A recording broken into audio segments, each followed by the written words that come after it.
মাধ্যমিক পরীক্ষা চলাকালীন প্রসব যন্ত্রণা, অসুস্থ পরীক্ষার্থী। মাধ্যমিক পরীক্ষা চলাকালীন প্রথম দিনে প্রসব যন্ত্রণা উঠল এক পরীক্ষার্থীর। প্রশাসনের তৎপরতায় তড়িঘড়ি নিয়ে যাওয়া হলো হাসপাতালে। মুর্শিদাবাদ জেলার কান্দির বাগডাঙ্গা রামেন্দ্র সুন্দর বিদ্যাপীঠের ছাত্রী হাসিনা খাতুন। এবছর তার পরীক্ষা সেন্টার পড়েছিল কান্দির রাজা মনীন্দ্রচন্দ্র উচ্চ বালিকা বিদ্যালয়ে।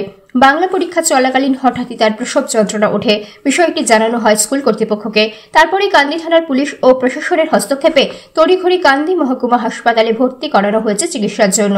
কান্দি মহকুমা হাসপাতালে বসেই মাধ্যমিকের বাংলা পরীক্ষা দেবেন ওই ছাত্রী বলেই জানা গিয়েছে।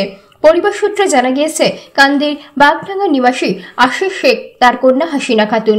গত 1 বছর আগে কান্দির নপাড়া গ্রামে বিয়ে হয়। বর্তমানে ওই পরীক্ষার্থীর 9 মাসের অন্তঃসত্ত্বা।